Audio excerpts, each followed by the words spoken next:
What is up, Moose Knuckles? JJ back here with Holden, this time talking week 7 in the NFL. Holden, our first losing week of the season with our best bets last week. You know, do we bounce back? Do we fire back? Do we maybe give extra? Either way, I'm looking forward to the show. There's a lot of juicy lines this week. How you been overall, Holden? It's been a full 7 days since I've seen you. Well, last time I'm going to say this. Last week was a bloodbath. It was the worst week I've ever had in DFS and betting. So it's time to make some money back. I'll tell you that much right now. Very motivated, very angry, very happy though. 3.2 inches. I completely changed up the look for this video. As you guys see, I spent hours doing my hair. I changed up my straw to carbon fiber on my macchiato. You know, no more plastic shit. I'm all about the environment, earth.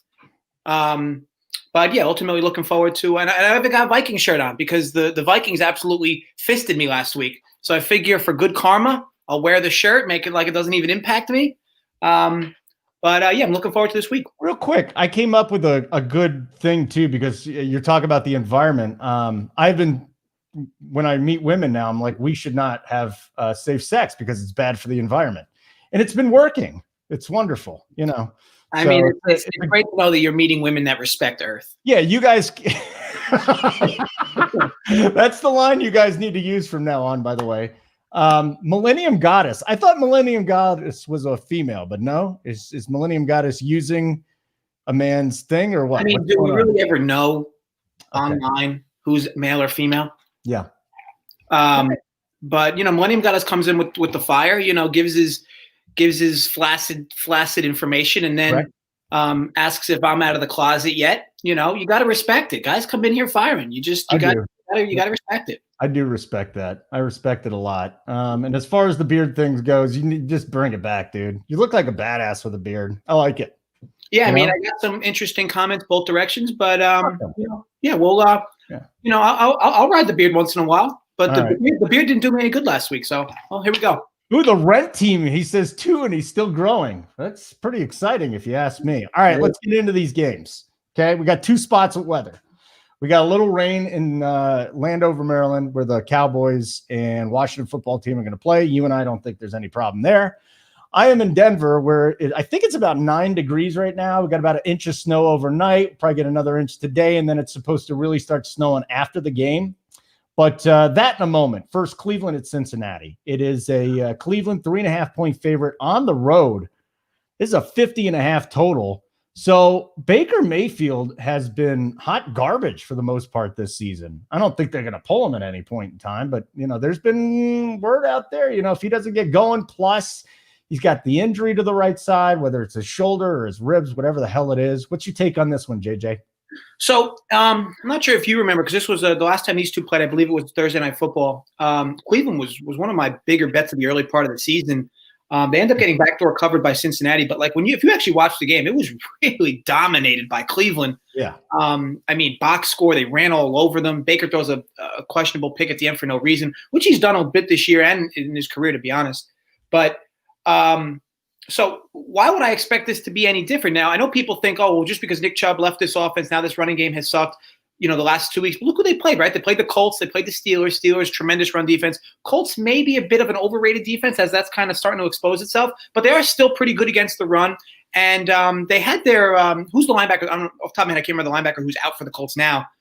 Darius Leonard, maybe? But he was in the game versus the Browns. So I don't know if we can fully say that it's a full downgrade yet to Hunt. But this should be a spot where that running game, again, eats, right? And when do we target Baker, right? We target Baker when he plays teams that aren't going to rush, aren't going to give him trouble behind the line of scrimmage, right? So the Bengals aren't going to put much pressure on him. The Steelers put a ton of pressure on him. He threw a pick 6 early. We talked about that last week, that, you know, the Steelers were going to put pressure on him at 5 sacks a game, and Baker's just not good on the run when you force him to move around back there. So overall, to me, this is a pretty good spot to back the Browns. I don't love this play, though, just because the 3.5, the hook with a team on the road that's probably a little overvalued in the market. But I can't bet the Bengals in this spot because, again, they were just dominated the last time these two played. Burrows looked good, though. I mean, right, he's been a little promising future. And T. Higgins kind of coming up on the scene. Yep. No Joe Mixon. I don't consider that all that much of a downgrade. But ultimately, overall be lean for me. Browns -3.5. Yeah, I kind of look at the passing game in the backfield being a little bit more too. So if you're on Burrow, maybe Burrow gets a little bit more. The interesting thing about Cincinnati is, though, if they fall down, they've got the lowest explosive play rate on offense. That's 20-plus yards. Burrow is 2 for 25 on throws past 20 yards. But that's because he's throwing it to Cheeks AJ Green. Hey, Cheeks stepped up last week, but he's got the highest grade from Pro Football Focus from 10 to 19 yards. So intermediate, what are you going to do? No, Millennium Goddess. I do not. You know what? I don't use toner. I do use a moisturizer every night and every morning. Little vitamin E bit for under the eyes. Little eye mask. Not a mask, more of a salve. Yeah. I respect it. Oh, yeah. I don't care. I've been doing it for years. It's been working. I mean, imagine being me. I get airbrushed for this show, and you're the one that gets comments about how good your skin looks. I know. What are you going to do? Irresistible. Dallas at Washington. Here we go. We got a little bit of rain. JJ, again, what's your take on rain? Without wind, here's the thing. So rain can become an issue if it's a little cold. Okay, so if it's like 45, 50, because then it's like I mean, you've been out in the rain when it's cold, right? It's not fun. But I wish this. If it's like 65 ish, rain doesn't really. 65 or higher, rain doesn't really matter. Now, granted, it's to each his own, right? Because rain may impact certain players more, just for whatever reason. It shouldn't, but it might. Wind is really the big one, though, right? Yes, it's going to be 47. So that's going to be chilly. That's a little chilly rain. You don't like chilly rain? No, I'm like a witch. Have you ever heard the song "Chocolate Rain"? Yes. Completely overrated, but when we talk about rain, that's what I think of. So anyways, it's 1 or 1.5. Washington is favored here. You can get it 1 on William Hill. You can get it 1.5 at a couple other places, and total's 45. Wow. I mean, it's all over the place. 45 at BetMGM. I saw Circa was 44. Where the hell are we going with this? Here's what I'm pretty confident we know. Washington's going to get a ton of pressure on Dalton. Okay, it's one of the best pass rushers in the NFL.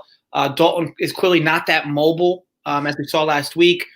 So how does Dallas counter that, right? Does Dallas counter that with a lot of short passes? Does Dallas counter that with a lot of extra delayed draws to Zeke, maybe screens to Zeke? If Dallas does that, they're going to be able to move the ball effectively. If they let Dalton try to take 7-step dropbacks and hit his talented receiver cores deep, that's probably not going to work all game.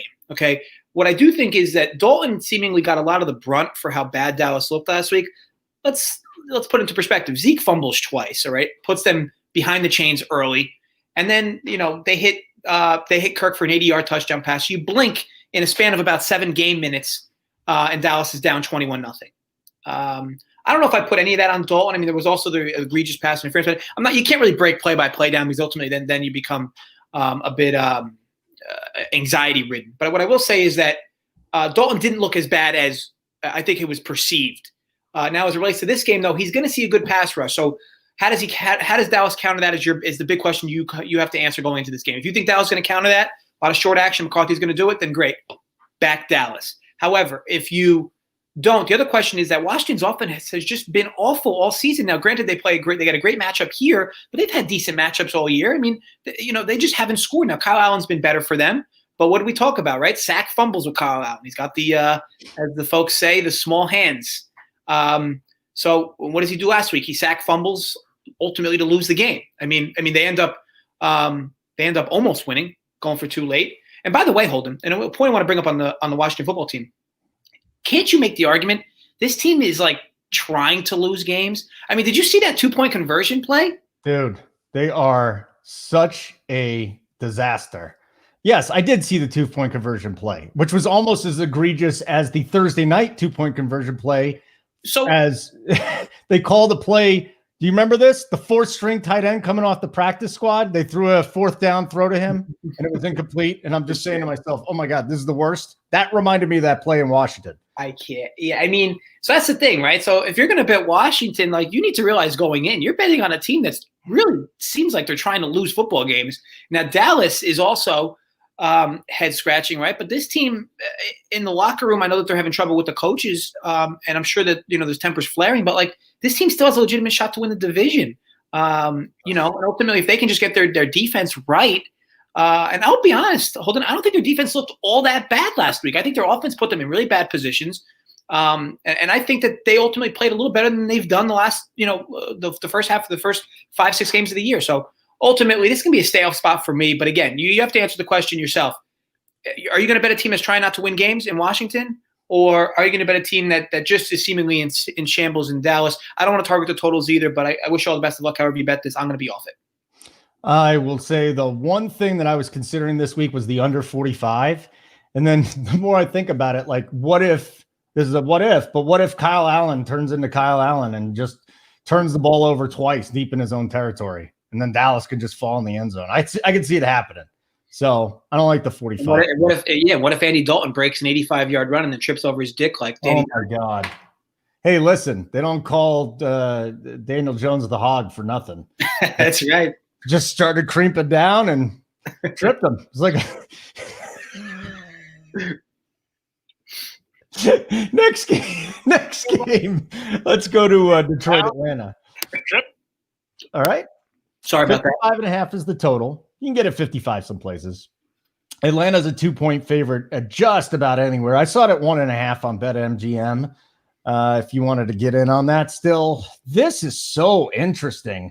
Really from a player props perspective too. I got to go dig into this after the show ends, but DeAndre Swift is supposed to get a ton more action. They didn't say a ton. More action today. And we saw what he did with some action last week. So that's kind of nice. But I know there's a trend in the first half, right? And you guys are always talking about it. So what's your take on this Detroit-Atlanta game where Atlanta's finally coming off a win and Detroit has great first halves? Yeah, so a real ugly game overall from a defensive perspective. But yeah, I mean, look, Detroit first half makes a lot of sense. So ultimately with this, so the Falcons now have a schedule that's opening up for them, right? So do they have the new head coach? Do they just kind of ride momentum through this game and the next 2 or 3 games, which are all winnable, by the way? They don't have any like real tough games coming up, including this one. And if you're going to bet Detroit to win this game, you need to realize like Matt Patricia is just such a bonehead in the second half and late in games and decision making. This team often comes out scripted very well. So I don't know if it's their offensive coordinator. I don't know if it's Patricia. Regardless, this team typically comes out scripted very well. They're very efficient on their first 2 or 3 drives. The numbers even back this up. So maybe you could start talking about maybe Detroit first quarter, maybe Detroit first half. But look, Matt Ryan's got his weapons back. He looked much better last week offensively. Yeah. Now, their defense was really the big surprise last week. That looked much better. Now, they gave up a lot of garbage time to Minnesota, but their defense looked a lot better. Now, that could have been because no Cook. Madison might have been a bigger drop-off than I think people thought. Maybe. Tough to say, though. Only one game. But ultimately, the Detroit first half would make sense. But overall, tough game to handicap here. I will tell you, though, points should be quite the norm in this one. I see the total come down to 55. Definitely don't mind this over. These are I don't trust what I saw from Atlanta last week, and even still, they still gave up a ton of backdoor points. And Detroit's defense is shoots as well. So lean over in this total.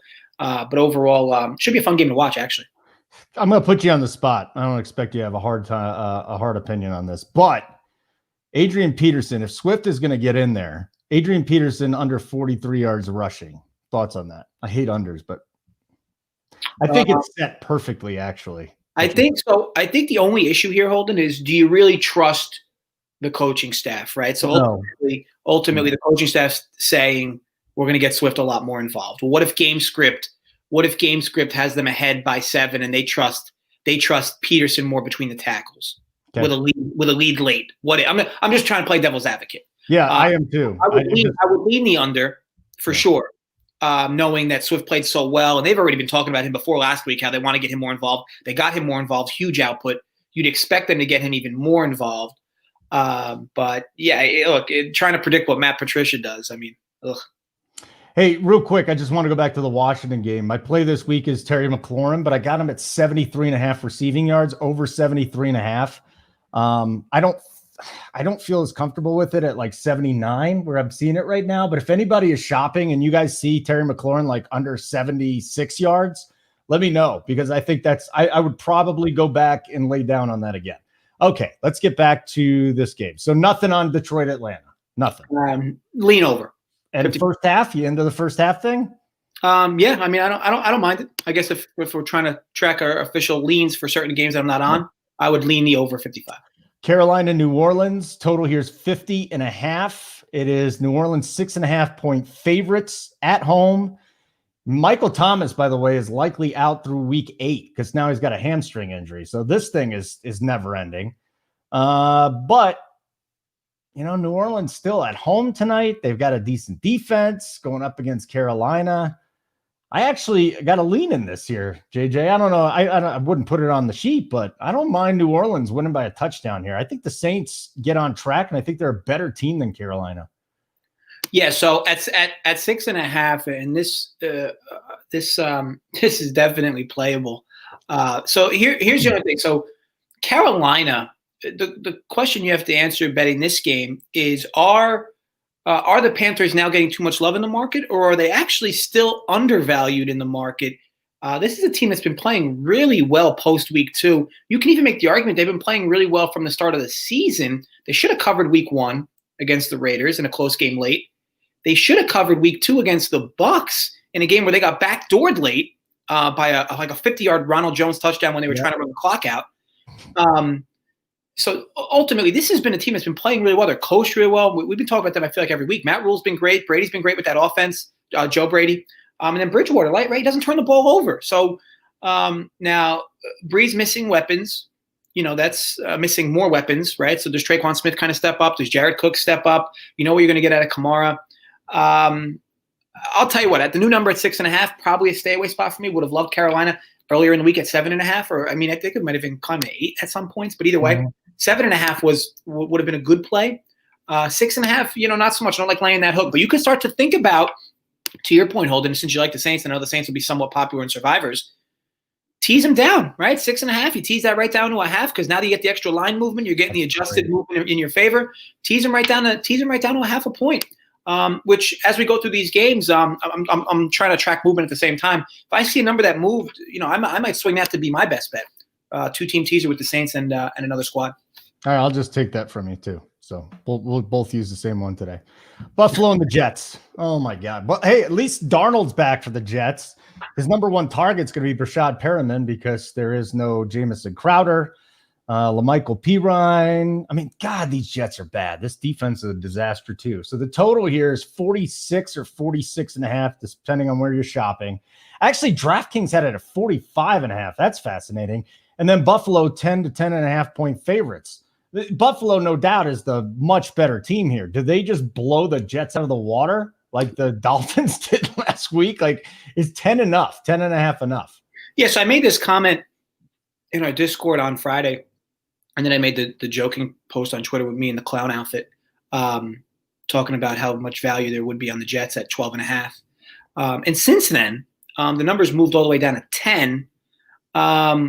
It's a few different things, right? So number one, it all depends on how you look at trends, right? But ultimately, there's a trend that if teams that are lose 2 in a row that are then double-digit favorites the third game after 2 losses, it hits like 25% against the spread in favor of the favorite. So ultimately, what do you make of that? But I make of that as in teams that are not playing confidently.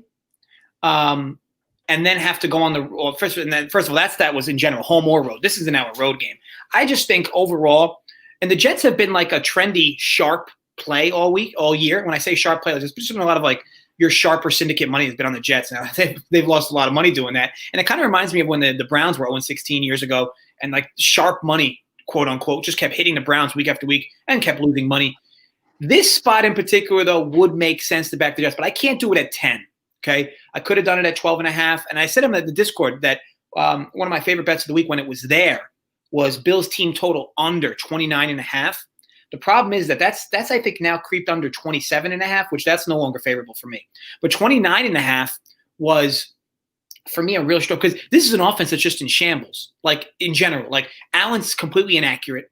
Now, granted, they play a very soft defense in the Jets, but do realize if Buffalo gets a lead with how bad they've been playing, why would they just start letting Allen start ripping the ball more downfield? This team is going to want to take the air out of the ball in the second half. With a lead, they're just going to want to get out of here with a win and try to build some confidence moving forward because this is a team that's just been playing very poorly. John Brown's back, but he doesn't even look near 100%. He's not getting separation by any means.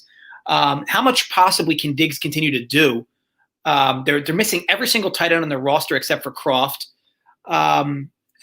to me, I'm trying to understand how the Bills are going to score points consistently. Oh, John Brown's out. Oh, he's even out. Okay, so he didn't even look 100%. I was going to say, because he didn't look 100%. Yeah, he looked like garbage. But I can't bet the Bills here. Now, the Bills are going to be my play in survivors. But, ultimately, this offense, and again, so with Brown being out, that really degrades this offense too, because we've seen how Allen looks without him. He can't stretch the ball downfield. Now, Gabe Davis has been good, but not great. Early in his career anyway. But I think that overall, in my opinion, you can't bet the Jets now. You can't take 10 with the Jets and feel good about it. Okay, you could use this in a sweetheart teaser where you bring the Bills down to 0 and just hope they get it. They get out of there with a win. But again, Bills are probably popular in Survivor. It's tough to imagine. I know the Jets are getting some steam again for like the 5th week in a row, and a lot of it's probably because of Darnold coming back. But they don't have Crowder. Crowder's been their offense. And Perriman, you know what you're going to get from him. You could argue for nothing. They can't run the ball. They can't pass the ball. Yeah. What the hell are they going to do today? And even if Josh Norman's out for the Bills too. Oh, he's cheap. They're corner, but who cares? That's true. I mean, the Jets are just. I think the Jets are the worst team in the NFL, man, and that's saying something because there's some bad teams again this year. But boy, I wouldn't blame anybody for backing the Browns, but and then I think the other argument is that everybody who plays the Bills scores points. Like everybody who plays the Bills, it's almost like a similar to the Washington Dallas game. But ultimately, capping this game's tough. And again, you can't really take the Jets now, in my opinion. If anything, you got to play Buffalo. But what might make the most sense is doing that 10 to 10 point sweetheart teaser. Where you just take the Bills right down to 0 and then move on. Benjamin's on the Bills first half. So there you go. You guys can Becton's actually good. Walla Walla Dose. The rest are trash. Yes, they're all trash. I mean, Perriman had some nice games last year with Jameis, but what a disaster that whole situation is. So Pittsburgh, Tennessee. Let's do this one. Total's 51. This line was bananas because earlier in the week wasn't Pittsburgh like 1.5 point favorites. Then this thing swung all the way. I'm seeing Tennessee up to as much as 2.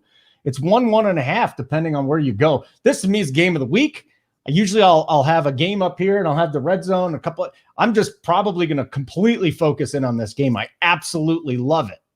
Now, where's your lean? Do you have one? Well, yeah. I mean, I would have leaned Pittsburgh.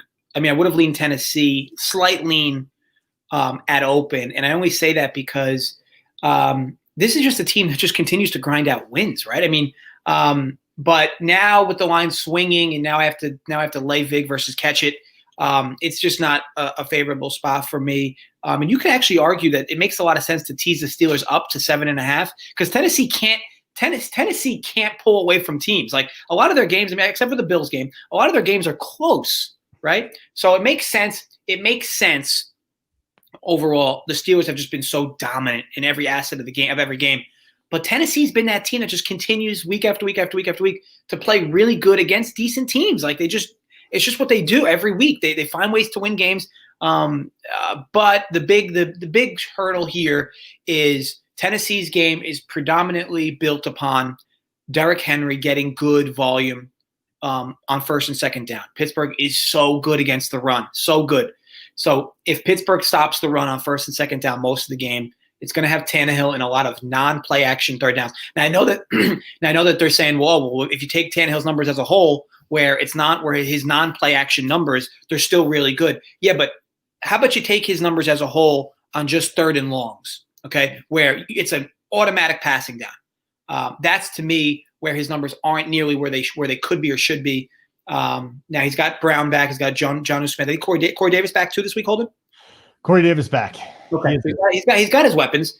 It just, to me, overall, this is a real tough game to cap. And at this number, though, specifically, this would be a T spot up to 7.5 in favor of Pittsburgh. So again, if you want to include that in there, that would be a spot I'd target.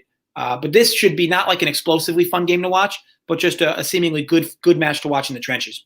More I'm listening to you. It's like tease the Steelers to 7.5, get the Saints to 4.5, and then take the Bills to what? 16? Take the Bills like 16 and a half?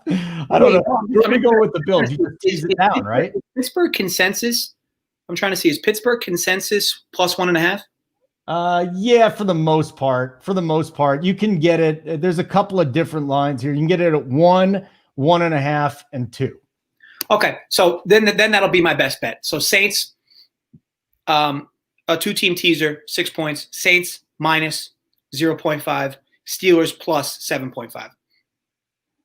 Saints minus 0.5. Steelers plus. And the reason, so I have a few different bets that I thought about giving out here, but the reason why I want to give that one out is because like an hour ago, I wasn't seeing 6.5 in Saints. I was still seeing 7. The fact that now it's 6.5, to me now it becomes an easy 6-point tease to drop them both down to a half, to drop them to a half and take the Steelers up to 7.5 against the Titans, who really struggle to pull away from teams. Yeah. I mean, that New Orleans, it's 6.5 everywhere. I mean, that must have just dropped too. Yeah, I know I was looking at lines over an hour ago. It wasn't 6.5. No, when we started the show, it was 7.5. I mean, I just said 7.5 10 minutes ago. It's everywhere. It's now 6.5. Fascinating.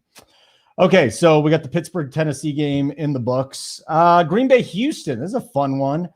It's Green Bay 3-point favorites on the road. 56 is the total. We still don't know about Aaron Jones, but as you usually say, like, how much is this running back worth to the line? Anything? So Aaron Jones, I do believe, is one of the best backs in football. Mm-hmm. I mean, how much of a drop off? Probably close to 1. I wouldn't say full 1, but close to 1. Maybe give it to 0.75 for the analytic nerds. But Rodgers does get Adams back. This is a very soft defense they're playing. You want to talk about point? I mean, this game should fly out. Now, 57 is a big number. You won't see me really ever be betting over is 57. You could argue that Green Bay bounces back here, but there was some real head scratching things. Like, it wasn't like Green Bay just lost. Like, they gave up in that game, and that was kind of tough to watch. Now, sure, it's a week-to-week league. Green Bay could bounce back strong here, but it's like we said. So, like we said last week with Houston, with this new coaching, they have Watson really airing the ball out downfield now.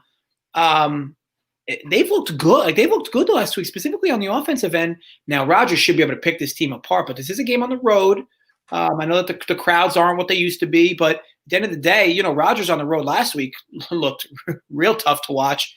But overall, this would be a spot where I think if you're going to bet Green Bay, you're more or less saying Rodgers is going to bounce back here. This is going to be the spot where they bounce back. Aaron Jones, doesn't matter. Green Bay bounces back here. Rodgers doesn't want to lose twice. He's really trying to put together a big year here. By the way, his MVP numbers, MVP futures shot down a lot after last game. Yes, great point.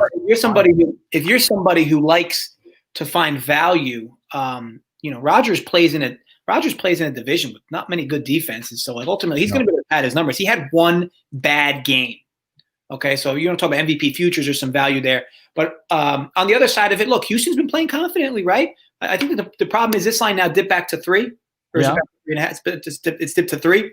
Yeah, so it's, in my opinion, it is tough to want to back Houston at only getting 3 here just because of how bad their defense is. But overall, this is going to be a stay-away spot for me. Good luck however you decide to bet it, but should be a lot of offense, that's for sure. Yeah, no doubt about it, man. It's pretty interesting stuff we got going on today. Let's see. You're not feeling Green Bay, blah, blah, blah, blah, blah. The Bakhtiari injury is big, but you know what? That might be a bigger injury than Aaron Jones, though. Left tackle. Yeah. Really good left tackle over Aaron. I think Jamal Williams and A.J. Dillon are going to be just fine back there. I'm not worried about that at all. And this Houston defense, I mean. You know who A.J. Dillon reminds me of? Who? Jonathan Taylor. Fuck you. I forgot all about that bet last week. Oh, you know what? That's when I knew it was all going downhill. You just give me your PayPal, I'll pay you. But that's when I knew it was going to hell. No, Once I made the Taylor bet. I think we go double or nothing next week because there's no way Taylor goes under his number again, right? No, Taylor's going. Yeah, you take Taylor over this week. No. I'm taking Taylor under. There's no way he goes under twice in a row, right? It's impossible. He's on bye. He's a good. No, I mean, I'm saying next week. Yeah. He's too. No, you're not suckering me into this. I'm not going. This is the JJ's been doing this his whole life, and I know what your plan is here. It's like, oh no, let's double or nothing. You can't do it. Let me convince you what's going on. Oh, and I'm not going to do it. I'm not biting. That's it. I'll give you my $50. He's too good of a running back to go under his number twice. Oh my God, you are the worst. You are absolutely the worst trying to sucker me into this. Seattle, Arizona. Oh, there's a fun one tonight. They moved this one to the nights, but let's do it anyways. Seattle opened 2.5. They're up to 3.5 now. In Arizona, total's 55. I mean, now Russell Wilson, if you go look back at his last 4 games against Arizona, he is typically not good against Arizona. I mean, this is one of the teams that's kind of held him down. That being said, I'm not even worried about the side here. I kind of like the total right now. What do you think about that total, 55? Too much? I think that it's very hard to make a living betting totals over 55 in prime time. But what I will say is lean for me. Lean for me is Arizona, and specifically for a few reasons. Number one, so Seattle has this problem this year where they just do not pull away from teams in games, especially late in games. But what I'll also mention is that so red zone conversions, okay? Typically your league standard is about 65% touchdowns. Mm-hmm. Okay. For the year, the Seahawks, I believe the numbers are 23 touchdowns, 2 field goals in the red zone. Okay. This is just unsustainable. Wow. Okay?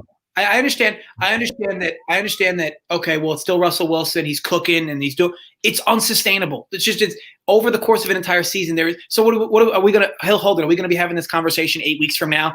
And the Seahawks red zone scoring is going to be 58 touchdowns and 5 field goals in the red zone.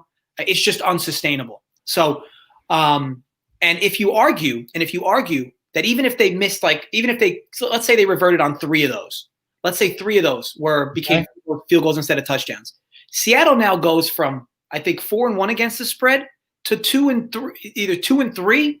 So 4-1 to 2-3 against the spread. If they just kick 3 field goals, and you got to time it right, of course. So ultimately, I'm creating the perfect narrative here. But ultimately, this is a team I believe that's just overrated. I mean, here's the thing. I get it. If this is a close game late, sure, it's going to suck if Russell Wilson gets you a touchdown to cover for Seattle. But the problem for me is I don't like this team's defense. Jamal Adams out. Yeah, I'm pretty sure he is. Let me go check that again, but I thought he was out again. I thought it was like a multiple. This is a team that already gets no pass rush. Okay. He's their basically pass rush from the safety position. Him out. I mean, who's going to be pressuring Murray? He might, I'm keep digging for this. Yeah, he's out. Right? Yeah, he's done. Jamal Adams officially out. Yes. Now, Ron, the only thing I'll tell you about Murray's rushing prop. So ultimately, if you're going to hit it, I would hit it early because I think that thing always moves. Murray is a quarterback that, sure, if he breaks loose, he could go over his prop in run. But do realize Seattle is probably not going to get pressure on him. He's never going to feel the need to really run tonight. Now, it doesn't mean that one play can't break down and he's gone and then he goes over his total. I'm just saying that you want to target Murray when he's playing pass rushers. They're going to move him out of the pocket. Seattle won't.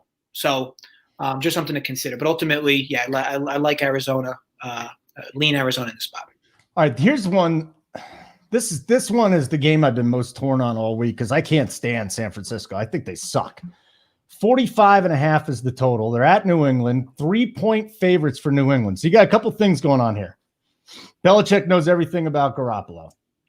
Belichick's going to take Kittle out of it. The San Francisco defense is so banged up, so injured. I feel like just Cam Newton can run all over them. I'm leaning toward the Patriots here, -3 today. I don't know if I'm going to make the bet. I got it queued up in my slip, though. What's your take? So this is why I always preach how important coaching is to NFL teams and how coaching can make a player look so much better than a bad coach, or good coaching versus a bad coach. Okay. If you watched the game last week, okay, versus just looked at the box score. Let's say you looked at the box score. Jimmy G. Whoa. What a bounce back performance. 260 yards passing, a bunch of touchdowns or a few touchdowns. Wow. I guess he really righted the ship after his awful game. But if you watched the game, okay, this dude had like 4 completed passes for more than actually like 10 air yards. Everything he threw was 5 yards or less. And They just took it after that. His yards after catch was about 90% of his passing yards for the game. So what I think happens here is I think Belichick just sees the tape and is like, all right, let's just force this dude to throw deep on us. Keeping like 11 guys close to the line of scrimmage and force Jimmy G to make good throws deep. Now he might, and that might be the reason why San Francisco wins. But he hasn't shown he can do that this season. And he hasn't shown really consistency with that all season in his career. Now, last year, they ran play action really well, much like Tennessee did, where they'd run play action and Garoppolo would hit Kittle over the middle, who looks wide open into big windows. But I don't know if we can get that from Garoppolo. It's a good bounce back spot for New England too, right? Potentially. But this is a team that's borderline, in question too, right? I mean, they looked really bad against Denver last week. Could bounce back here. Ultimately, I think we do get a better showing overall. Lean here for me would actually be under, just because, again, I think that Belichick forces Garoppolo into a lot of tough throws. And I think that New England's offense has been really tough to trust overall. But not a spot I love in any way in this game. But yeah, would lean the under. You're going to lean the under. I just think San Francisco's so bad. And people still think of what they did last year. It's not like the Patriots are good, though. But I think COVID Cam's going to feel a little better this week. By the way, I got family in quarantine now. How about that? Wow. Huh? Send people back to school. Send them back. Now we got the COVID again. Wonderful. It's okay. No symptoms. No symptoms. They're just kids. Kansas City, Denver. Here we go. This snow. This total went from 49.5 down to all right, here we go. You got everywhere. 43.5, 44, 44.5. Let's just use 44 as the number here for the total. 7.5, Kansas City going into Denver today. We got about an inch on the ground. It's still snowing. It was 9 degrees. I think it's going to get up into the mid to upper teens today.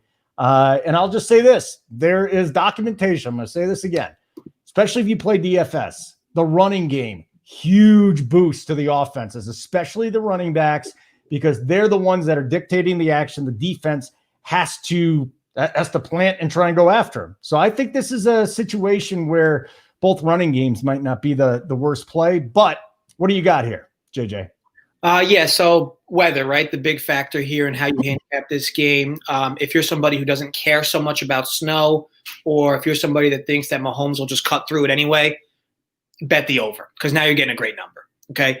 If you're betting the under now, though, you're getting a number that's 5 points degraded. So more or less, you're basically saying to yourself, I believe the weather alone impacts this total by 5 points, at least. That's what you're saying. Now, it doesn't mean that it can't come to fruition in one game sample. It could happen. It could work. But look, Mahomes has a strong arm. It probably doesn't impact that much.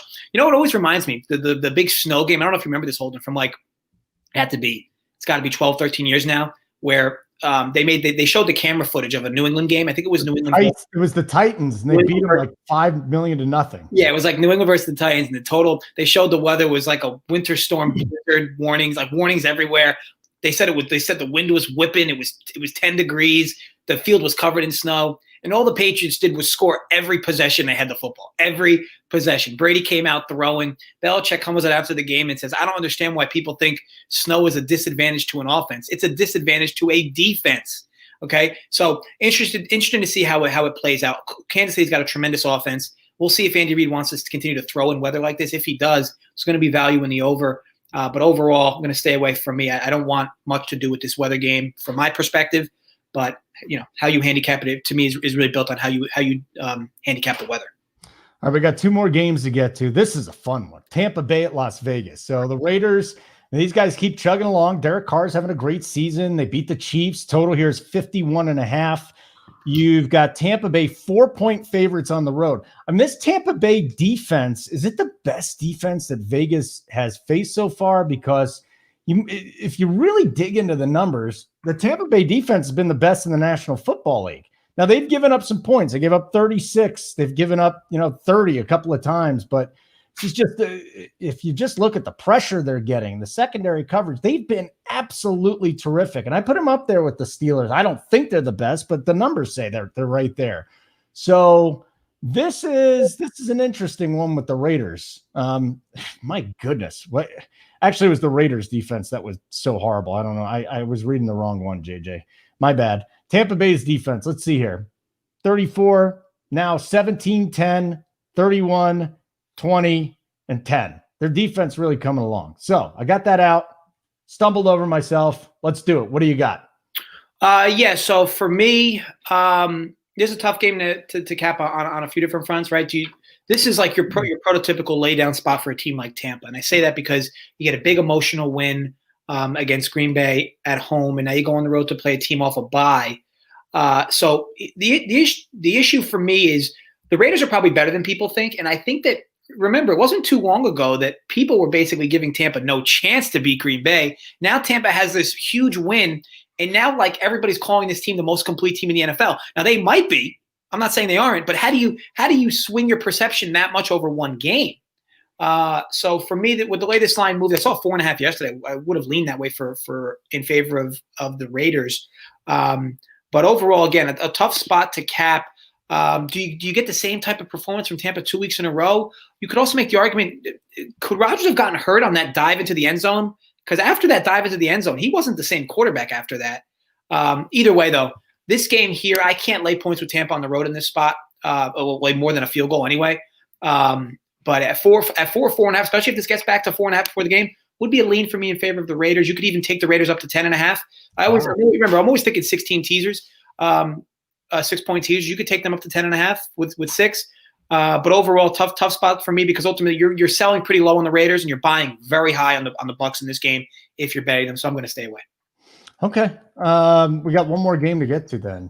And let's do it because I'm hoping we got a lot of points coming up between the Jags and the Chargers. This game is in Los Angeles. 49 is the total. And the reason why I'm not going to be on the total is because Gardner Minshew could get pulled in this game. I thought he should have been pulled last week. They kept him in. What is that? Case Keenum is out there? Is that what we're doing with Jacksonville? The Chargers coming off the bye. I hate 7.5. Now, the Chargers destroyed the Jags last year, but we always see them. Anthony Lynn's teams play down to the competition, up to the competition. It always comes down to the final possession. I hate this game. I'm going to watch it because I think it's exciting, but I just don't know what's going on with Jacksonville at quarterback. We've seen Gardner Minshew have some good games. Does it happen today?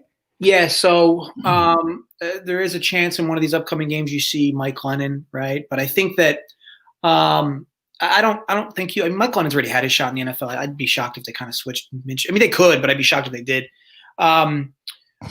Overall, how do you lay more than a touchdown with the worst coach in the NFL, with a team that's missing their starting running back, with a rookie quarterback? I guess just, to me, are they still missing their linebacker, the Chargers?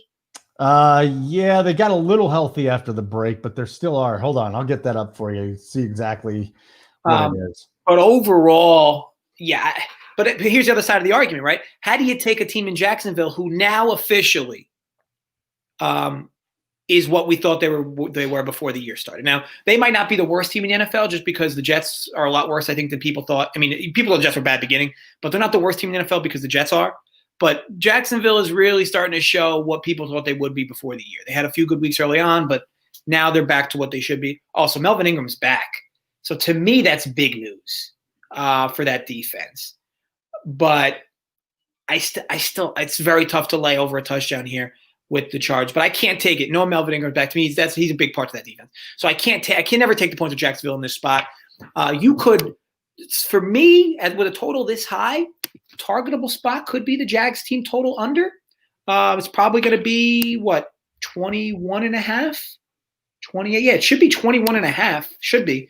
Wouldn't mind that under at all. The only concern I'd have is the Chargers love to air the ball out with Herbert. A lot of incomplete passes, which really stops the clock and keeps the ball, keeps longer potential plays for the opposite team. But Jacksonville just looks like they're in shambles. Yeah. On offense and defense. Again, if I was going to gun in my head, it would probably be the Jags team total under, just because this team has just been a joke the last few weeks. And you hate to overreact to the market, but I think the market's kind of already has this in play. Like, these two teams played 2 weeks ago. I don't know if the Chargers are this big of a favorite in this game. They're probably 4.5. 7.5 to me says the market's already adjusted to the Jags' recent play. So ultimately going to stay off, but it would be a lean Jags team total under. All right, I got one piece of news that just popped up. The Reds Washington football team left tackle Jerron Christian's out. All right, so now you got a jabroni by the name of Cornelius Lucas there. I don't know what that does to you. I mean, it's the Dallas defense, right? Fumble prone Allen lost an offensive lineman. You hate to see it. Yeah, is Dallas's defense finally going to have a day? I mean, I don't know about a day, but this offense is comparable to the Jets. I mean, they actually statistically might be worse than the Jets, the Washington football team. Want to get to a couple quick questions here. Kyle Allen over under 8.5 rush yards because he's going to be running for his life. I mean, God, I'm just such not a Kyle Allen guy. I get it. Like, that makes sense, especially if that tackles out and forces him to move out of the pocket more. And it's such a low number, right? It could. So yeah, I don't mind that at all, Drake. What I will say is, though, also, because I know we always like to talk on PrizePicks. I saw some favorable stuff on PrizePicks today. So PrizePicks.com, partner of ours. If you go over to the website and sign up with code PURE, PURE, you get 100% deposit match bonus up to $100. Again, it's free money, folks. And I've been giving out plays every day. It's been pretty favorable too. It's fun. It's fun player props. So again, head over there, check them out. It's very cool. So 3 specific, you basically bet over under fantasy points for a team. That's why it's got a good mix of player props and daily fantasy sports. But 3 plays I specifically really like today. Mike Davis over 18 fantasy points. I also like Josh Allen under 25.6 fantasy points. Okay. And Ezekiel Elliott over 20.5 fantasy points. This number for Zeke is a lot lower than it's like 3 or 4 points lower than it normally is, and no reason for it to be other than the fact that he fumbled a few times last week. It's not like he's losing the starting job, and he's got a favorable matchup. So overall, those are the 3 I like. I'm doing that in a 3-player flex and a 3-player power play. So go feast. Hopefully we pop some bottles for it. Very good. I just want to thank you and Maxwell Smart. Yesterday had easily my best college day ever. Wow. That's saying a lot because I went undefeated 2 weeks ago. Well, I didn't tell you enough. That was my problem. Well, that's what I'm saying. That's saying a lot that you had a good day yesterday because I'd say again, last week, worst betting DFS ever. Off to a great start this week. Thank you to you and Jared. North Carolina was my biggest bet of the year yesterday. Everything. First half game, team total, everything. That to me, that line was off. That line was off by almost 7 points. I took that and I did like multi-sport parlay with the North Carolina. I took the Rays last night. It was a nice parlay. It paid very nicely.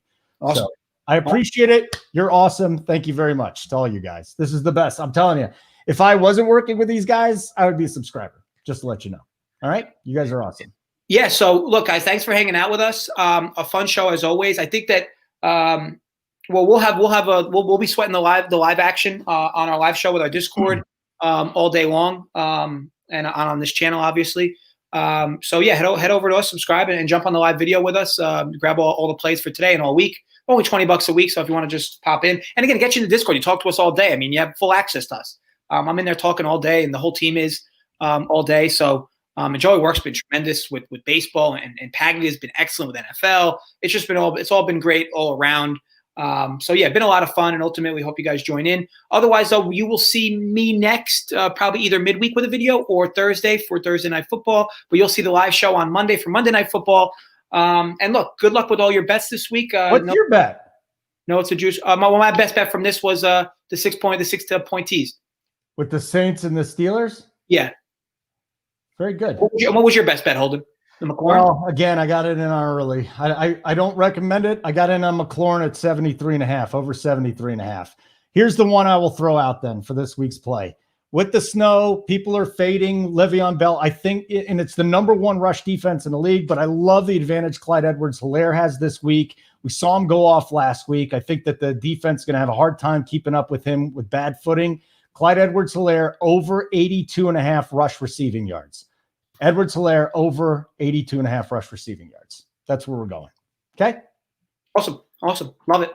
All right. Again, thanks everybody for joining in. Holden. Well, not 802. 802 is a bit much. Yeah, bet that. Just I would go under 802 and I would deposit as much money as I could and bet as much as I could. Yes, 800. Make sure when you're at the sports book this morning or in your app that you slam over 802 rush plus receiver Edwards-Helaire. Put it on the sheet. This is practical free money. Someone called right. Let me get out of here. I got to go hang out with JSU. I do love doing this show. I get up early to do this show, man. It's terrific. Thanks, JJ. Thanks to everybody watching. And I'm going to hang out with those guys on Monday Night Football live show. Yeah, and you can catch Holden on his DFS show in the next 8 minutes over on the Run Pure Sports YouTube channel. But other than that, thanks again, guys. Stay safe. And as always, gamble responsibly. We'll see you guys next time.